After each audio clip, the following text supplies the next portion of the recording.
الحمد للہ رب العالمین والعاقبۃ للمتقین والصلاة والسلام علی سید الانبیاء والمرسلین وعلی آلہ واصحابہ اجمعین اما بعد فاعوذ باللہ من الشیطان الرجیم بسم اللہ الرحمن الرحیم وَلَا تَقُولُوا لِمَنْ يُقْتَلُ فِي سَبِيلِ اللَّهِ أَمْوَاتٌ بَلْ أَحْيَاءٌ وَلَكِنْ لَا تَشْعُرُونَ وقال النبي صلى الله تعالى عليه وسلم الحسن والحسين سيدا شباب أهل الجنة صدق اللہ العظیم وبلغنا رسولہ النبی المتین الامین المعین الکریم ونحن علی ذلک لمن الشاہدین والشاکرین والحمد للہ رب العالمین۔ ہر سال کی طرح ہی اس سال بھی آپ امام عالی مقام نواسے رسول جگر گوشے بطول جنت کے پھول امام علی مقام امام حسین رضی اللہ تعالیٰ عنہ اور تمام شہدائے کربلا کی بارگاہ میں خراج عقیدت پیش کرنے کے لیے حاضر ہیں۔ آپ کی زندگی کی یہ قیمتی رات ہے۔ اب تک ہم نے بہت ساری راتوں کو پایا اور آنے والی جب تک ہماری موت ہمیں گلے نہ لگائے تب تک پتہ نہیں کتنی راتوں کو ہم پائیں گے۔ تمام راتوں میں آج کی رات ہمارے لیے، آپ کے لیے، سب کے لیے بڑی اہم رات ہے، کیونکہ اگر نوادہ کا نوجوان آج کی اس رات میں ذکر امام حسین، ذکر شہدائے کربلا کی محفل کا انعقاد نہ کیا ہوتا تو کچھ نوجوانوں کے ہاتھوں میں موبائل بستر پر لیٹے لیٹے نظر آتا، کچھ نوجوانوں کا ہاتھوں کا موبائل روڈ پر گھومتے ہوئے 12 بجے تک 3 GB نیٹ کو ختم کرنے میں لگا رہتا، کچھ نوجوان چائے اور پان کی دکانوں پر گپ شپ کرتے ہوئے نظر آتے، مگر میں ان نوجوانوں کو مبارکبادی پیش کروں گا کہ جو نوجوان جن کے ہاتھوں میں موبائل آ کر کے اس وقت گناہوں میں ملوث ہونے کا وقت تھا، اس وقت ذکر امام حسین کی محفل میں انہیں بیٹھنے کا موقع دیا۔ آپ کو یہ بتانے کی ضرورت نہیں پڑے گی کہ آپ تقریر سنتے کیسے ہیں اور سمجھتے کیسے ہیں، یہ بتایا وہاں جاتا ہے جہاں لوگوں کو چلنا نہ آتا ہو، لوگوں کو سوچنا نہ آتا ہو۔ آپ کی یہ زمین ایسی زمین ہے جس زمین سے نکلنے والا پودا، جس زمین سے اگنے والا مبلغ صرف ہندوستان نہیں بلکہ دنیا کے خطے خطے میں پہنچ کر کے لوگوں کو سوچنے سمجھنے کا طریقہ بتاتا ہے۔ ماہر علم و فن حضرت علامہ مولانا وسیع احمد صاحب وسیم صدیقی صرف آپ اپنے گاؤں میں کیسے جانتے ہیں یہ تو میں نہیں جانتا، لیکن پوری دنیا کا مسلمان کیسے جانتا ہے یہ میں جانتا ہوں۔ نباج قوم و ملت، مصلح قوم و ملت، پیکر خلوص و وفا حضرت علامہ مولانا محمد رفیق عالم صاحب کو بلا، یہ بھی اسی سرزمین پر اپنے بچپنے کو گزار کر کے اس وقت اسلام کی باغ و ڈور کو اپنے ہاتھ میں سنبھال کر کے نوجوانوں کے دلوں میں اسلام کی تبلیغ کا جذبہ پیدا کر رہے ہیں۔ حضرت حافظ و قاری نور الحق صاحب، یہ سارے لوگ یہ ہے کہ یہاں کچھ کہنے کی ضرورت نہیں پڑتی، خوش نصیب ہے آپ۔ میں نے سنا ہے اپنے بڑے بوڑھوں سے کہ کبھی کبھی ایسا ہوتا تھا پہلے کہ مولوی صاحب لوگوں کی کمی ہوتی تھی تو فاتحہ میلاد تو دور کی بات، کبھی کبھی بغیر جنازہ پڑھے ہوئے مردے کو دفن کہتے ہیں کہ مولانا صاحب اس وقت ہم لوگوں کو یاد ہے کہ جب بغیر جنازہ مولوی صاحب مل ہی نہیں رہے تھے، تو جب بغیر جنازہ پڑھے ہوئے دفنا دیتے تھے تو ایک نشان وہاں گاڑتے تھے کہ اگر کوئی مولوی صاحب گزرے تو جان جائیں یہ مردہ بغیر جنازہ پڑھے ہوئے۔ اتنی کمی تھی، آپ خوش نصیب ہے، قسمت کے دھنی ہے، اگرچہ آپ کے گاؤں میں مدرسہ نہیں، لیکن آپ کے گاؤں میں ایسے ایسے عالم ہیں کہ پتہ نہیں کتنے مدرسوں کو اپنے ہاتھ میں لے کر کے وہ چلاتے ہوئے نظر آتے ہیں۔ اگر وہ قدم رکھتے جس گاؤں میں، اس گاؤں میں مدرسہ کا جاتا، ان کا رہنا ہی آپ کا پورا گاؤں مدرسہ، ان کا ہونا ہی۔ تھوڑا سا ٹائم میں ہر سال تو قریب ہر سال آتا ہوں، تھوڑا سا ٹائم میں امام حسین کی محبت میں، امام حسین کی عقیدت میں اور میدان کربلا میں شہید ہونے والے کے ہر ایک جذبے کو لے کر کے آپ کے سامنے رکھوں گا۔ یہ آپ بیٹھے ہیں نوادہ میں، مگر تصور میں آپ کربلا پہنچیے گا، صرف خیال کیجئے گا کربلا کا میدان دیکھے تو نہیں ہے، لیکن ایک میدان کا نقشہ لیجئے گا، تب آپ کو پتا چلے گا۔ میدان کربلا میں آپ کو پہنچاؤں کہ اس سے پہلے آئیے اس کربلا والے کے نانا کی بارگاہ میں محبت سے درود پاک پڑھ لیا جائے۔ اللہم صلی علی سیدنا و مولانا محمد بارک وسلم صلاۃ و سلام علیک یا رسول اللہ صلی اللہ تعالی علیہ وسلم۔ حضرات، ہم اور آپ حسین کی محبت میں بیٹھے ہیں۔ حسین کون ہے؟ کون ہے؟ اگر حسین کی زندگی کے ایک ایک گوشے پر نگاہ ڈالیں گے تو حسین کی زندگی کا ایک ایک گوشہ بے مثل و بے مثال نظر آئے گا، لاجواب نظر آئے گا۔ اگر آپ کی پیدائش کو دیکھی جائے تو وہ بھی بے مثال نظر آئے گی، اگر آپ کا بچپنا دیکھا جائے تو وہ بھی بے مثال نظر آئے گا، اگر آپ کو دیکھا جائے کہ آپ کو آنچل کا سایہ کیسا ملا تو آنچل کا سایہ بھی بے مثال ملے گا، اگر یہ دیکھا جائے کہ حسین کو گود کیسی ملی تو وہ بھی بے مثال نظر آئے گی، اگر یہ دیکھا جائے حسین کو سواری کیسی ملی تو وہ بھی بے مثال نظر آئے گی، اگر یہ دیکھا جائے کہ حسین اپنی زندگی کو گزارے کیسے، جوانی کیسی گزری، بچپنا کیسا گزرا، تو سب بے مثال نظر آئے گا۔ اگر حسین کی نماز کو دیکھو گے وہ بھی بے مثال نظر آئے گی، اگر حسین کا روزہ دیکھو گے وہ بھی بے مثال نظر آئے گا، اگر حسین کی استقامت دیکھو گے وہ بھی بے مثال نظر آئے گی، اگر حسین کی محبت رسول کو دیکھیں گے وہ بھی بے مثال نظر آئے گا، اور اگر حسین کی شہادت کو دیکھیں گے تو حسین کی شہادت بھی بے مثال، سب بے مثال۔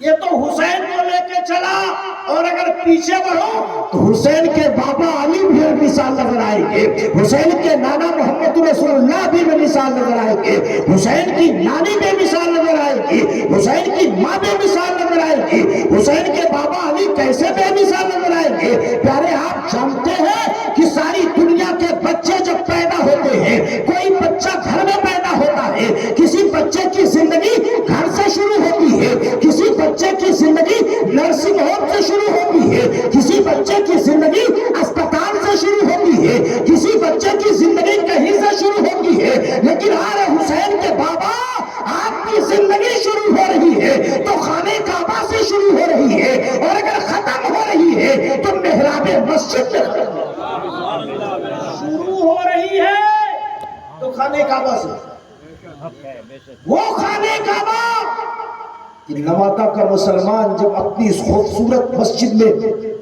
اپنے رب کی عطا کی ہوئی نعمتوں کا شکریہ ادا کرنے کے لیے پہنچتا ہے تو اس کا گھر کروڑوں کا بنا ہے تو اپنے گھر کی طرف چہرہ کر کے رب کی عبادت نہیں کرتا ہے۔ تاج محل میں سنگ مرمر اربوں خربوں کا لگا ہے، نہ تاج محل کی طرف یہ مسلمان نوادہ کا نوجوان اپنا چہرہ کر کے نہیں کھڑا ہوتا ہے، بلکہ خانہ کعبہ کی طرف چہرہ بھی ہوتا ہے، خانہ کعبہ کی طرف سینہ بھی ہوتا ہے۔ علامہ رفیق عالم صاحب کہیں گے، یاد رکھنا اگر تیرا سینہ خانہ کعبہ سے پھر گیا تو تیرا رکوع رکوع نہیں ہوگا، تیرا سجدہ سجدہ نہیں ہوگا، تیری نماز نماز نہیں ہوگی، سینہ تیرا خانہ کعبہ کی طرف ہو۔ ہم خانہ کعبہ کی طرف چہرہ کر کے نماز پڑھتے ہیں اور تصور کرتے ہیں کہ خانہ کعبہ کی طرف ہم ہیں، اور جب ایک انسان خانہ کعبہ کے سامنے پہنچ جاتا ہے، خانہ کعبہ اس کے نگاہوں کے سامنے ہوتا ہے، خانہ کعبہ کو دیکھتا ہے، نگاہیں چمتی ہے تو مقام کیا ہوتا ہے؟ میرے نبی نے فرمایا کہ جب ایک مسلمان پہلی نگاہ خانہ کعبہ پر ڈالتا ہے تو اس کے دل میں جو بھی تمنا ہوتی ہے پہلی نگاہ کی برکت سے اللہ اس کی تمنا کو پورا کرتا ہے۔ وہ خانہ کعبہ، وہیں سے علی بابا حسین کے بابا کی زندگی شروع ہوئی، پیدا ہوئے خانہ کعبہ میں، مگر آنکھ بند ہے، آنکھ بند ہے علی کی، منہ بند ہے، ایک دن گزرا آنکھ بند، ایک روایت میں ہے 3 دن گزر گیا آنکھ بند، منہ بند۔ محلے میں، قبیلے میں عورتوں کے درمیان ایک شبہ ظاہر ہوا، بچہ گنگا پیدا ہوا ہے، بچہ معذور پیدا ہوا ہے، بچہ آنکھ نہیں کھول رہا ہے، معذور ہے۔ تب تک آقائے کائنات تشریف لائے، نبی پاک نے کہا کہ علی کا مجھے میری گود میں دو۔ علی کو کپڑے میں لپیٹ کر کے جب نبی کی گود میں دیا، جیسی ہی دیا گیا علی نے اپنی آنکھ کھول دی۔ نانا اپنے علی نے نگاہ کھول کر کے نبی کے چہرے کو دیکھنا شروع کیا۔ جب کسی نے پوچھا تھا علی علی علی، ساری دنیا خانہ کعبہ کے لیے تڑپتی ہے، ساری دنیا خانہ کعبہ کو دیکھنے کے لیے بے چین ہوتی ہے، ساری دنیا خانہ کعبہ تک پہنچنے کے لیے تڑپتی ہے، تو خانہ کعبہ میں پیدا ہوا، کیوں نہیں کھول کر کے خانہ کعبہ کو دیکھ لیا؟ کیوں نہیں آنکھ کھول کر کے خانہ کعبہ کو دیکھ لیا؟ مولا علی شیر خدا کا جواب ہوگا، ارے سنو سنو، ساری دنیا خانہ کعبہ دیکھ رہی ہے، لیکن میں چاہا کہ میں کعبے کے کعبے کو پہلے دیکھو، کعبے کے کعبے کو پہلے دیکھو۔ بریلی کے امام نے کہا ہے حاجیوں آؤ شہنشاہ کا روضہ دیکھو، ارے کعبہ تو دیکھ چکے، کعبے کا کعبہ۔ یہ حسین کے بابا علی ہیں جو کعبہ میں پیدا ہو لیکن نگاہ کعبہ پر پہلی نہ ڈالے، رحمت للعالمین کے چہرے پر ڈالے پیارے۔ اور نبی نے اپنے لعاب کو نکالا اور علی کے منہ میں ڈالا، یہی علی کے بیٹے حسین ہیں۔ میں نے کہا جیسی زندگی دیکھیں گے، جیسی تربیت دیکھیں گے، جیسا بچپنا دیکھیں گے، جیسی پیدائش دیکھیں گے، سب پہ مثال نظر آئے گی۔ جب بابا بے مثال ہو تو بیٹا بے مثال کیوں نہیں ہوگا؟ جب علی بے مثال ہے تو کیوں نہیں ہوگا؟ جس گوشے سے بھی علی کو دیکھا جائے، جس خطے سے بھی علی کو دیکھا جائے، اگر بہادری میں دیکھو گے علی کے مثل کوئی نہیں ملے گا، اگر سخاوت میں دیکھیں گے تو علی کے جیسا کوئی نہیں ملے گا، اور اگر علم میں دیکھیں گے تو علی کے علم جیسا کسی کا علم نہیں۔ سبحان اللہ۔ علی حسین کے بابا ہیں، کتنے بڑے سخی ہیں۔ ایک بات بتاؤ پھر حسین پر پہنچو، سنے دل کھول کر کے۔ حسین کے بڑے بھائی امام حسن 11 مہینہ بڑے ہیں، ایک دربار میں بیٹھے تھے، بادشاہ نے اپنے تخت پر بیٹھایا اور خود بغل میں بیٹھے، سارے لوگ سامنے بیٹھے تھے۔ غور سے سنیے گا، ایک نوجوان کھڑا ہوا، ہاتھ جوڑا، کہا بادشاہ سلامت، اگر گستاخی معاف ہو تو امام حسن سے میں ایک سوال پوچھنا چاہتا ہوں۔ گستاخی معاف ہو، ایک سوال امام حسن سے پوچھنا چاہتا ہوں۔ امام حسن تبسم فرما کے کہے کہو کیا کہنا چاہتے ہو؟ سوال کیا ہے؟ کیا حضور سوال یہ ہے کہ میں پوچھنا چاہتا ہوں کہ آپ کے بابا علی زیادہ سخی ہیں یا حاتم طائی زیادہ سخی ہیں؟ علی زیادہ سخی ہے، اللہ کے راستے میں غریبوں، محتاجوں، مسکینوں، بےکسوں، بیواؤں کی مدد کرنے میں علی زیادہ ہے یہ حاتم طائی؟ یہ علماء بیٹھے ہیں، جیسی ہی حاتم کا نام آتا ہے ذہن فوراً سخی کی طرف جاتا ہے۔ حاتم طائی سخاوت میں مشہور ہے۔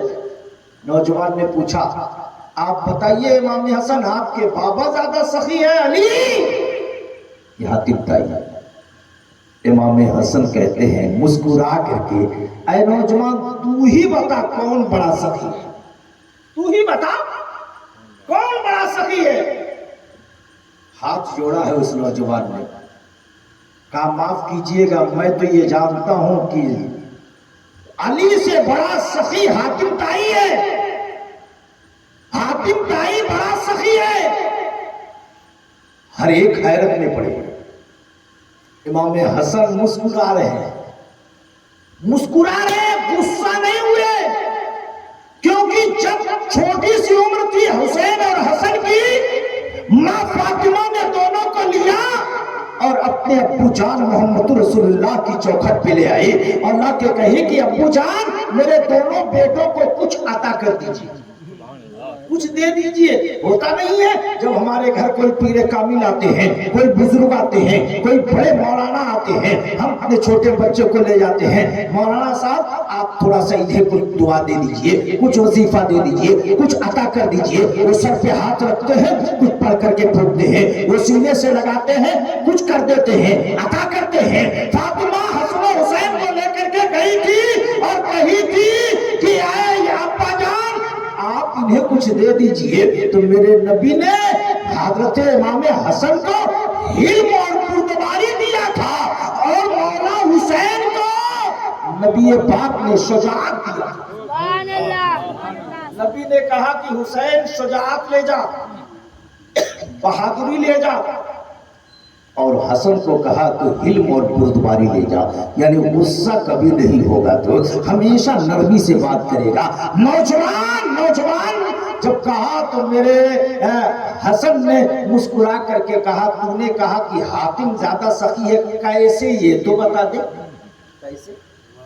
تو نوجوان ڈرتے ڈرتے بول پڑا کہ 40 دروازہ حاتم تائی کا تھا، 40 دروازہ، 40 دروازے پر بانٹنے والے بیٹھے رہتے تھے. مال تھا، پیسہ تھا، درہم تھا، دینار تھا، زیور تھا، سب تھا. 40 دروازے پر بیٹھے رہتے تھے. حاتم تائی وہاں ہے، 40 دروازے پر لوگ ہیں، محتاجوں کی لائن ہے. پہلے دروازے پر محتاج پہنچا، وہاں سے لیا. دوسرے دروازے پر محتاج پہنچا، وہاں سے لیا. اس طریقے سے 40 دروازے سے وہ لیتے ہوئے باہر نکل گیا. 40 دروازے پر دیتا تھا حاتم تائی. آپ کے بابا کے اندر کہاں یہ خوبی؟ امام حسن مسکرا کر کے کہتے ہیں نوجوان تو حاتم کی اچھا تعریف کر رہا ہے کہ برائی بیان کر رہا ہے؟ یہ تعریف نہیں ہے، برائی ہے. یہ تعریف کہاں ہے؟ بادشاہ بھی حیرت میں پڑا، لوگ بھی حیرت میں پڑے. یہ برائی کیسے؟ امام حسن کہتے ہیں سن، 40 دروازے پر ایک محتاج کو جانے کی ضرورت کب پڑی؟ جب پہلے دروازے سے اس کی حاجت پوری نہ ہوئی تب نہ دوسرے پر گیا، دوسرے پہ نہ پوری ہوئی تب نہ تیسرے پر گیا، تیسرے پہ نہ پوری ہوئی تب نہ چوتھے پہ گیا. اس طریقے سے وہ نہ پوری ہوئی تب 40 تک گیا. ارے میرے بابا علی بھی وہ تھے کہ چاہیے پہلے ہی دروازے پر اتنا دیتے تھے کہ اسے دوسرے دروازے پر جانے کی ضرورت ہے. یہ سخاوت ہے علی کی، یہ حسین کے بابا ہے. اور علم کتنا کہ اگر ابو بکر کسی معاملے میں مقدمہ کے فیصلہ کرنے میں الجھتے تھے علی کے پاس لے کے آتے تھے. عمر اگر کسی مقدمے میں الجھتے تھے تو علی کے پاس لے کر کے آتے تھے اور الجھے ہوئے مسئلوں کو اتنی آسانی سے سلجھا دیتے تھے جیسے چٹکی بجانا.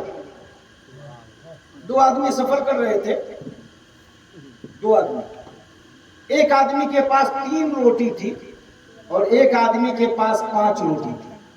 یاد رہے گا؟ 3 اور دونوں ملا کر کے 6 ہوا، اچھا 8 ہوا. دونوں ملا کر کے 8 ہوا. اصل بات مولوی صاحب لوگ میتھ میں بڑا کمزور ہوتے ہیں. 3 اور 5 6 جانتے ہیں یا 9 جانتے ہیں، 8 جن میں نکلتے ہیں. بہرحال آپ لوگ جاگ رہے ہیں، سن رہے ہیں، سمجھ رہے ہیں، یہی جاننے کے لیے میں نے اس چیز کو کیا. ورنہ اتنا جانتا ہوں 3 اور 5 ملاؤ تو 8 ہوتا ہے، میں بھی اتنا جانتا ہوں. یہ لے کر کے سفر میں چلے، ایک جگہ بیٹھے کھانا کھانے کے لیے. 3 روٹی وہ رکھا، 5 روٹی رکھے، کھانا کھانا شروع کر رہے تھے. تب تک ایک مسافر گزر رہا تھا، اس نے کہا کہ آؤ یار ہمارے ساتھ، تم بھی بیٹھ کے کھا لو. وہ بھی بھوکا تھا، کچھ کھانے کو اس کے پاس نہیں تھا، بیٹھ گیا.